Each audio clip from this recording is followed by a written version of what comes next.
Dear students, आज हम मधुबन सदाबहार कहानियाँ पुस्तक से कहानी पढ़ेंगे। इस कहानी का शीर्षक है बीरबल ने पकाई खिचड़ी। इस कहानी में हम पढ़ेंगे कि किस प्रकार से बीरबल अपनी चतुराई और बुद्धिबल से एक निर्धन ब्राह्मण की सहायता करते हैं। सुबह का समय था, सर्दी बहुत थी। अकबर और बीरबल अपने कुछ सभासदों के साथ सैर करने निकले थे। राजमहल से कुछ दूरी पर एक सरोवर के किनारे सब रुक गए।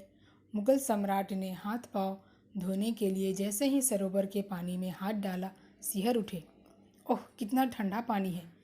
उन्होंने अपने हाथ रगड़ते हुए कहा। मुझे विश्वास है कि कोई भी बर्फ से ठंडे इस जल में पूरी रात खड़ा होने को तैयार न होगा, चाहे मैं उसे कितना ही बड़ा इनाम क्यों न दूं। एक दिन सुबह सुबह बादशाह अकबर बीरबल और अपने कुछ सभा के सदस्यों के साथ सैर करने के लिए निकले। एक सरोवर के पानी में जब वो हाथ डालते हैं तो वह पानी उन्हें बहुत ज़्यादा ठंडा लगता है और वो कहते हैं कि यह पानी तो बिल्कुल बर्फ़ की जैसा ठंडा है। अगर मैं किसी को इनाम भी देने के लिए कहूँ तो भी कोई ऐसा नहीं होगा जो इस सरोवर में रात भर खड़ा रह सके। जहाँपनाह, मैं आपकी इस बात से सहमत नहीं हूँ। मुझे विश्वास है मैं किसी न किसी को अवश्य ढूंढ निकालूंगा, अकबर के प्रिय मंत्री बोले। अकबर के प्रिय मंत्री बीरबल ने कहा कि मैं आपकी इस बात से सहमत नहीं हूँ कि कोई इस पानी में ठंडा नहीं रह सकता। मैं आपको विश्वास दिलाता हूँ कि कोई ना कोई अवश्य मुझे मिलेगा जो आपके इस शर्त को मान जाएगा। ठीक है बीरबल, यदि तुम्हें कोई इतना साहसी व्यक्ति मिल जाए जो मेरी शर्त स्वीकार करे तो मैं उसे 1000 सोने की मुहरें इनाम दूंगा, अकबर ने कहा।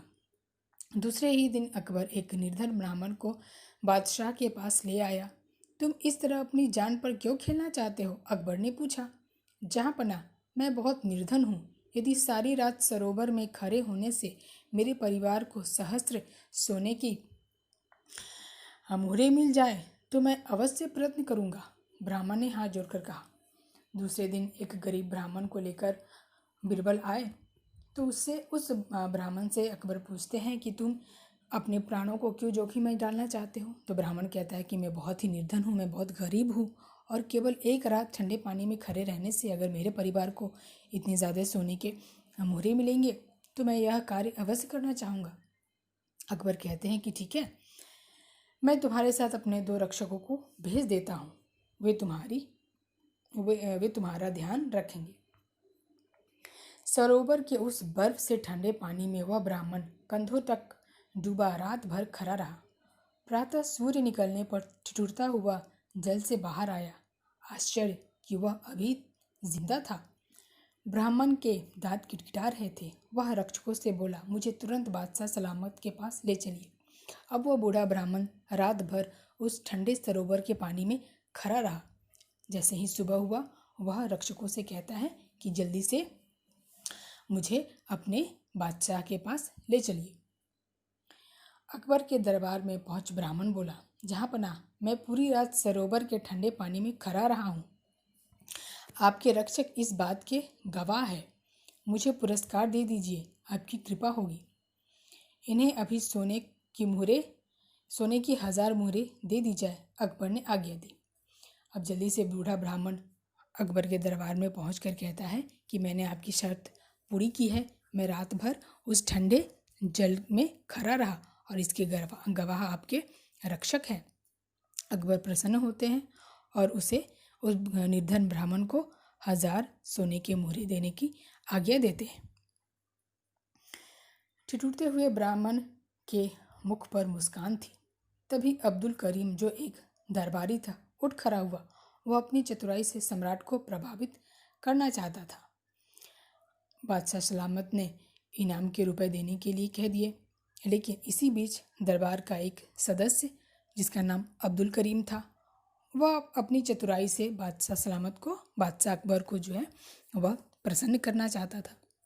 इसलिए वह उठ खड़ा हुआ और कहता है, ब्राह्मण, तुमने पूरी रात ठंडे पानी में कैसे बिताई? उसने व्यंग भरे स्वर में पूछा। ब्राह्मण कहता है, दूर राजमहल में जलते दीपकों का प्रकाश दिख रहा था। मैं उन्हें देखता रात भर सरोवर के पानी में खड़ा रहा। ब्राह्मण कहता है कि दूर राजमहल में मुझे दीपक जलते हुए दिख रहे थे। उन्हीं प्रकाश के लौ को देखता हुआ मैं रात भर सरोवर में खड़ा रहा। तब तो तुमने धोखा दिया है। रात भर तुम राजमहल के दीपकों की गर्मी के कारण ही ठंडे पानी में खड़े रह सके। तुम्हें कोई इनाम नहीं मिलेगा, अब्दुल करीम चिल्लाया।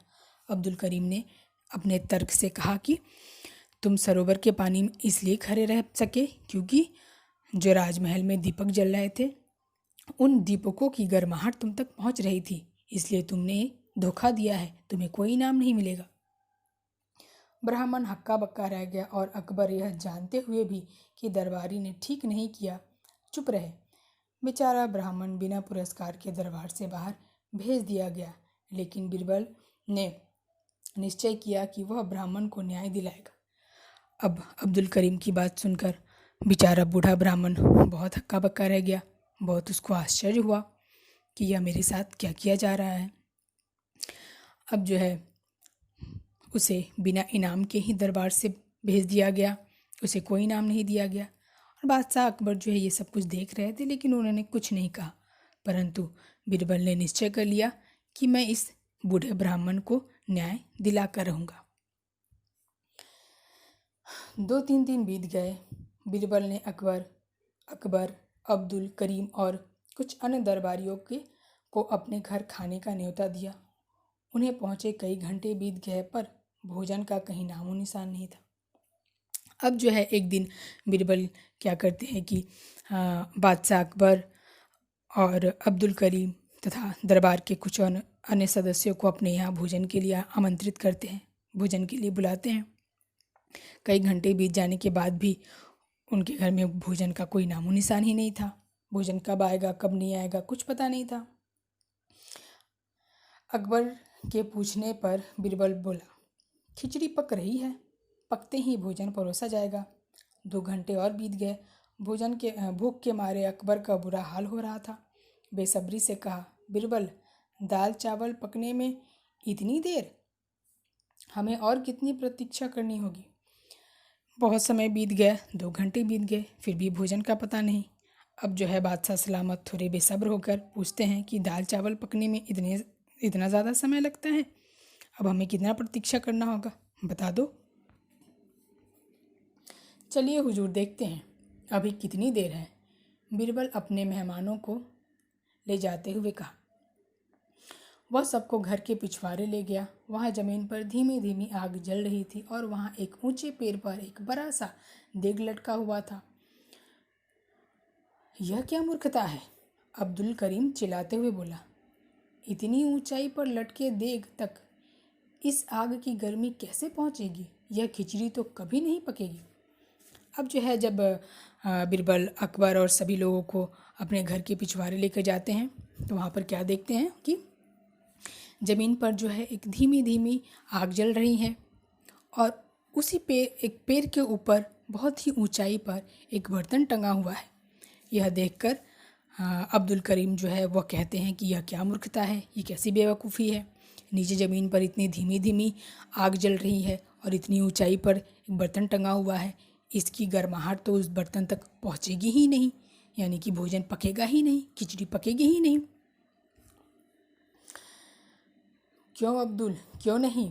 अगर दूर सरोवर के पानी में खड़े आदमी तक राजमहल के दीपकों की गर्मी पहुंच सकती है तो यह भी इस आग से अवश्य पक सकती है, बीरबल धीरे से बोले। अब जो है बीरबल ने कहा कि क्यों नहीं पक सकती है? अगर दूर सरोवर में खड़े व्यक्ति तक राजमहल के दीपकों की गर्मी पहुंच सकती है तो फिर यह भी संभव है कि यह भी खिचड़ी पक जाएगी। यानी कि बीरबल अब्दुल करीम को यह बताना चाहते थे कि आपने जो तर्क देकर उस बूढ़े ब्राह्मण के साथ किया कि उस बूढ़े ब्राह्मण ने राजमहल के दीपकों की गर्माहट लेकर रात भर उस ठंडे सरोवर के पानी में खड़ा रहा, तो आपने जो तर्क गलत दिया था वह तर्क मैं आपको समझाना चाहता हूँ। बीरबल का यह उद्देश्य था। अकबर ने मुस्कुराकर कहा, बीरबल, तुमने अपनी बात बहुत बढ़िया ढंग से कही है। कल ब्राह्मण को राजसभा में बुलाकर आदर सहित पुरस्कार दिया जाएगा। मैं स्वयं उससे क्षमा मांगूंगा। अच्छा, अब भोजन तो करवा दो, भूख के मारे जान निकली जा रही है। अब जो है अकबर को भी समझ आ गया कि उन्होंने अब्दुल करीम दरबारी की बात मानकर उस बूढ़े ब्राह्मण के साथ अन्याय किया है। इसलिए अकबर बीरबल से कहते हैं कि वाह बीरबल, तुमने अपनी बात को बहुत ही सही ढंग से समझाया है, हमें बताया है कि वास्तव में हमने उस बूढ़े ब्राह्मण के साथ अन्याय किया है। अब अकबर कहते हैं कि कल ही उस बूढ़े ब्राह्मण को दरबार में बुलाकर आदर सहित उसे उसका इनाम दिया जाएगा, तथा अकबर यह भी कहते हैं कि मैं उससे माफ़ी भी मांगूंगा। अब फिर कहते हैं कि अच्छा चलो भोजन करवा दो, बहुत भूख लगी है। जहाँ पना आइए, भोजन लगा दिया गया है। मैं देरी के लिए क्षमा मांगता हूँ, बीरबल ने कहा। अकबर बीरबल को बाह में लपेटे भोजन करने चल पड़े। पीछे पीछे अन्य दरबारी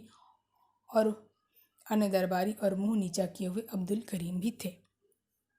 अकबर को अपनी गलती का एहसास हुआ और उन्होंने बूढ़े ब्राह्मण के साथ न्याय करने और उसे उसके इनाम के मुहरे देने के लिए हामी भर राजी हुए।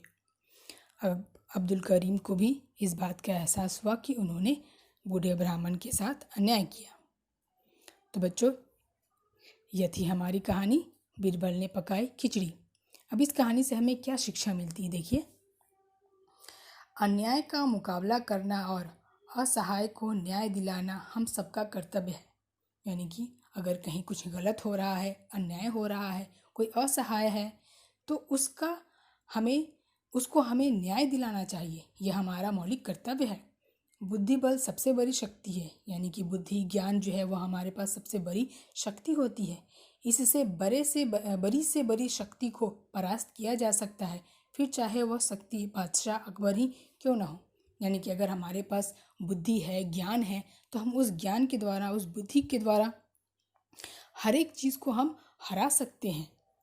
जिस प्रकार से बीरबल ने अपनी बुद्धि के द्वारा, अपने ज्ञान के द्वारा बादशाह अकबर के फैसले को बदलने पर उन्हें मजबूर किया। बादशाह अकबर को अपने ज्ञान के द्वारा बादशाह अकबर को यह एहसास दिलाया कि उन्होंने बूढ़े ब्राह्मण के साथ गलत किया। उसी प्रकार हम सभी, अगर हमारे पास बुद्धि है, हमारे पास ज्ञान है, तो हम अपनी ज्ञान के द्वारा हर एक कार्य को कर सकते हैं और हमें उसमें जीत भी मिलेगी। तो बच्चों, ये थी आज की हमारी कहानी बीरबल ने पकाई खिचड़ी। अब यह हमारा वर्कशीट है, होमवर्क।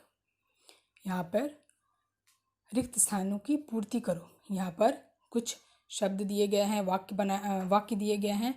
इन वाक्यों को आपको इस कहानी से ढूंढकर पूरे करने हैं। यह खाली स्थान है, इस खाली स्थान को आप इस कहानी से चुनकर ढूंढकर पूरे कीजिएगा। धन्यवाद।